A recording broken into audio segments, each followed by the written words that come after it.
Good morning, everyone. I'm Charlie Fink. It's This Week in XR, the first show of the year, January 8th, 2020. I'm joined by my friend Cathy Hackl, our guest host for today's show, and my co-host Ted Schilowitz, the Futurist for Paramount Pictures. So today, the first short week of January before CES is not the big news week of the year. So we didn't really get a chance because we didn't do it to do a roundup of 2020. And so Cathy is the perfect person. She's an author, she's a researcher, she's a strategist, a former Magic Leap executive, and she has a new book coming out, which we should talk about real quickly at the top of the show. And then we're going to play a little game where we're each going to trade what we think are the top 10 stories for 2020. Not only in VR and AR, but also in technology writ large. Ted, big thinker, and I'm excited to hear what he is choosing. Of course, we're all probably going to agree on a lot of these. So, according to the rules, if that's one on your list, you should own up to and say, "Good one, Cathy. That was on my list." So, anyway, Cathy, tell us about your new book, which I'm really, really excited about reading. And thanks, Ted and Charlie, for having me on this episode. I'm really excited. I've been thinking a lot about this because the three of us are futurists in some ways. I think this episode should be like three futurists walk into a bar, or in this case, a Zoom. So we can tell those jokes. Well, a virtual bar. My second book's coming out in about a month or so. We're still kind of figuring out the exact launch date, but it's called The Augmented Workforce: How AI, AR, and 5G will impact every dollar you make. I've co-written it with John Boesel, who works for Unreal, Epic. Sure. So very excited. John's a really good friend. We've known each other for years, and it was kind of a no-brainer to partner up with him and write this book. I think the whole premise of the book is, it is for the VR and AR folks that work in the space, but I think it's more for people in the business world that want to better understand some of the changes that are coming. Mm-hmm. And I think our whole thesis with the book is so much focus is put on technology as something that replaces the worker, that substitutes the worker. And yes, there will be automation and there will be jobs lost. But we're looking at the premise more from how does it augment the workforce and help complement what workers do, or even allow them to do things they weren't able to do before. So new jobs. So that's kind of like in a very broad term, a broad way of looking at the book. And we're really excited. We're starting to have people preview it. I can also share that the foreword is being written by Brian Solis, which I know a lot of people here probably know. He's a friend, and he's just a fantastic big thinker as well. Great. Can't wait to read it. Very excited. So, Cathy, since you're the guest, let's kick it off with you. What do you think the biggest tech story of 2020 was? Ooh, so I try to take a step back, to be honest, guys. And I went for like strange, fringe tech-related stories, right? So I wouldn't say they're the biggest, but they're the ones that made me think the most, that I think could open up conversations. Sure. So I'll give you one right now. There's kind of been this uptick in conversations around digital doping. So, probably didn't expect that, but basically it's thinking through with virtual cycling and all the competitiveness and all of us working out at home because we can't go to the gym, or we prefer not to go to the gym. So how are we using data and code and, and things to change digital performance when there's competition? So esports, it's something that is a big conversation in gaming and esports. In virtual cycling, they had a cyclist that got reprimanded for digital doping. I'm thinking through in VR and AR, if we're getting competitive with VR esports and with, Beat Saber, and there's money on the line, right? How does digital doping impact that? So it's more of a social kind of conversation around technology and how does that impact, because obviously you had the article, I think it was Kevin Roos that wrote in the New York Times about being a VR gym rat. So there's this other side to it, which is digital doping. And how does that change if we're just going to start betting on these people and, all these prices given away in esports? Yeah, it's interesting. Well, that would be like the next step after VTubing, right? Where you have people who VTube and get supported through ads and Patreons, and you could easily see that becoming spatial. Well, it's interesting you bring it up, and it reminds me that I've read a number of articles that had an impact on me about the really nuanced understanding of cheating and success, and that regardless of the form or format or existence of whatever humans do, humans by their nature cheat. And when you boil it down to an Well, that was always the problem with communism, right? Yeah. When you boil it down to an anthropological question, anthropological dynamic, it's a survival instinct to take every possible advantage you have and plug it into your human nature. And then there's an ethical code that rides on top of that. And people decide, well, I could do that, but I shouldn't do that. And it's been proven over and over again with overwhelming volume that regardless of the form or format, people will find a way to find an advantage, whether it's inside the rule set or not inside the rule set. And now that we're living inside a digital rule set for effectively almost our entire existence, and certainly in 2020, something like digital doping becomes a real dynamic because people will find a way to cheat. And no doubt people have cheated on esports and people cheat in competitive gaming, just like Lance Armstrong cheated in real biking and you know. That's a tragic story. He was a hero. He was a hero. So Ted, you're up. Biggest story of 2020. So it's interesting, Charlie. I don't have one biggest story. I have lots of little nuggets that I think are probably sort of the painfully obvious. But the top of my list is Facebook's Project Aria. I think, you know, for all of the discussion that we've had and all the fodder around Facebook pro and con and talk about, you know, digital doping and the digital endorphin of knowing that algorithm and exploiting it for capital, right? That in some ways is cheating, right? And competitive advantage. It should be noted that Facebook is taking the next step into mixed reality at scale with real significant dollars. And they have proven the first arguably successful platform in VR. Now they're moving into MR. And this is different from Bose Frames. How? So Project Aria is Facebook's mixed reality platform. You know, Cathy used to work at Magic Leap. So she and there's a Magic Leap, but whoever's watching the YouTube version of this right behind her. Yeah. Facebook is arguably putting an order of magnitude more dollars against mixed reality than Magic Leap did. And Magic Leap raised, at first blush, an enormous amount of funds, right? Close to 3 billion, 2.6, 2.7 billion dollars. And people were like, that's an enormous amount of money, but probably, I wouldn't say a drop in the bucket, but exponentially lower than what Facebook, Apple, Google, and probably Amazon are spending. Right. What did Microsoft spend developing the HoloLens, and which part of the development of the HoloLens are we counting? Yeah. Correct. And to that point, Ted, it's really interesting because I spoke with at the same event in Harvard with Andrew Bosworth, who's like the VP at Facebook Reality Labs. Yep. Fantastic guy, by the way. And he and I were having a conversation. You know, I was like, I work at Magic Leap, and we were chatting. And he said something really interesting to me. He said, you know, it's really hard, even if you're well funded, to be only an R&D company.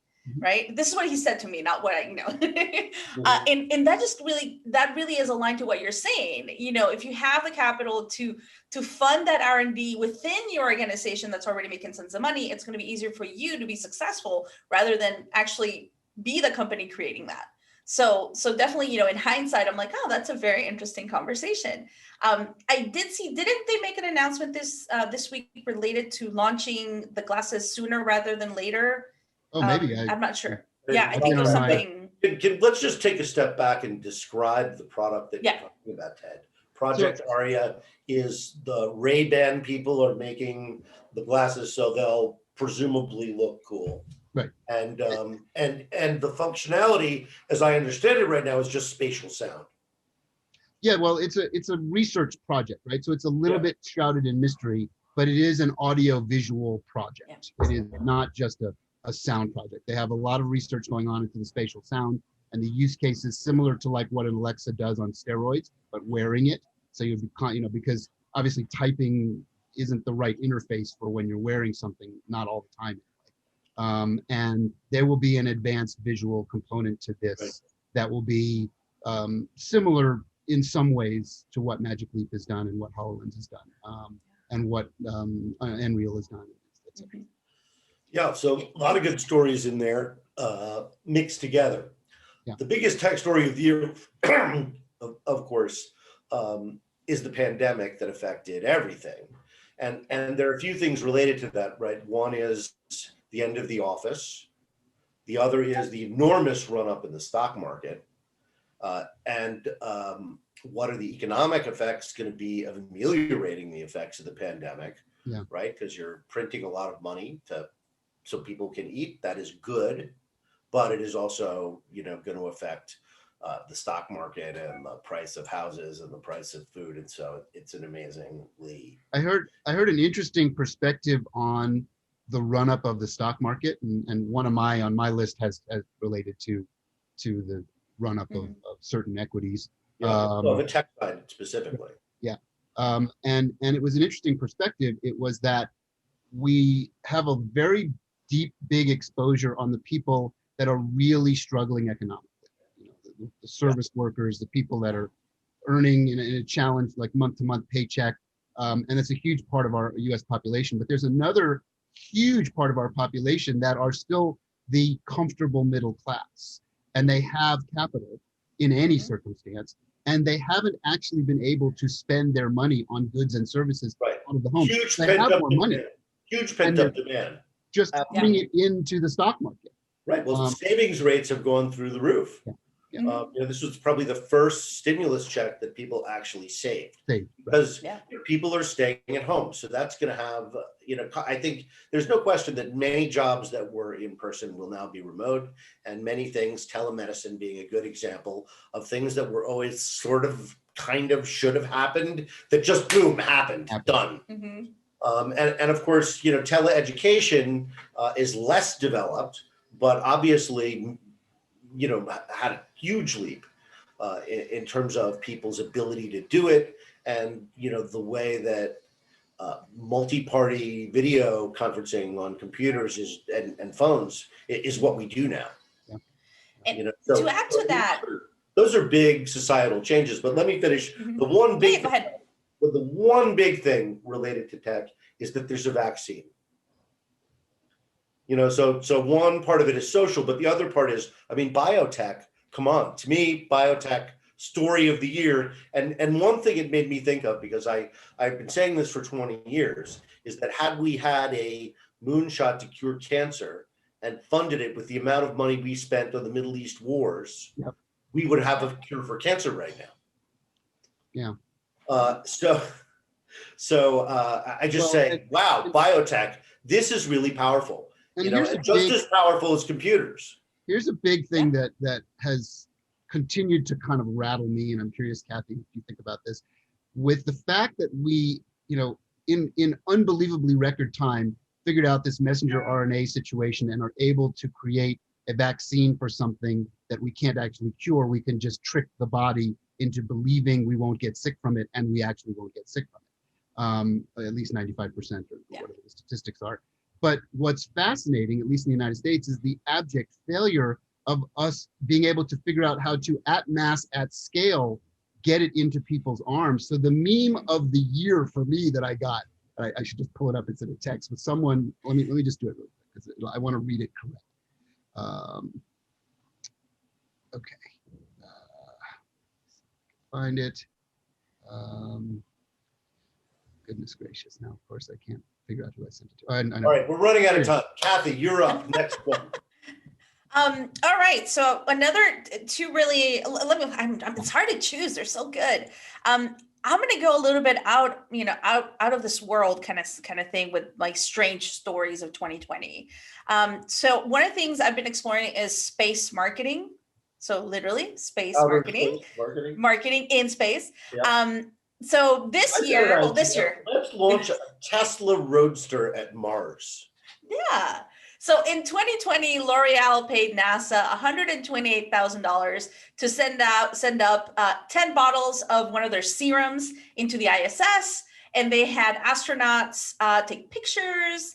And this is kind of really interesting in two ways. So first of all, in the early 2000s, Pizza Hut paid $1 million to send a pizza to a cosmonaut in the ISS. Yep. So the price of space marketing has gone down considerably, you can say. And it also begs the question, are astronauts going to become the new content creators and creative directors? We know with movies being slated to be filmed in space, and I know space marketing activations for the World Cup. Well, so anyway, space was on my list. This is a story. Space was on my list as one of the top 5 stories. I agree. Yeah. Everything about it, but in particular for those of us in tech, Starlink. Oh my God. Yeah. That's something the UN should have done. Yeah. Well, and space media has always been a thing, right? From the earliest days of the earliest missions, the Mercury missions, and those famous stories of filming the frost particles, in the early the orbital missions, and nobody really knowing what they were, and the astronauts talking about it. It just became it was the social media of the day. It was the TikTok. Give us something to be optimistic about. God, good God. Right. It's 2021. Come on, let's go. So I guess the corollary to that, Cathy, is Elon Musk Tony Stark? Well, he's certainly the richest man on the planet now. He is now. That's true. All right, Ted, top 5, which one? Well, I found the meme, so here it is. Go. If we go into another lockdown, just train all the Amazon delivery drivers to give the vaccine. The entire population will be immunized. The entire population will be immunized by Saturday. Wednesday, if you have Amazon Prime. Oh my God. And it was funny, good.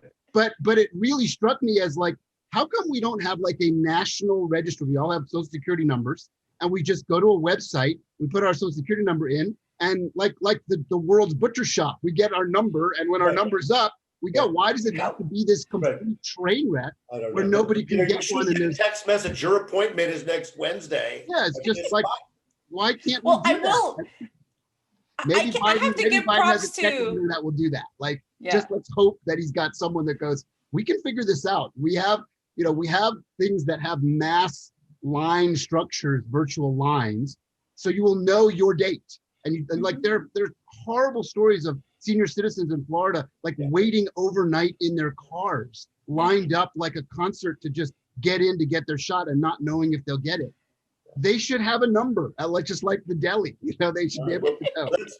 Let's move on, because I fear we're running out of time, and we're going down all rabbit holes lead to politics. I'm sorry, I've got a dog management issue here. Stop.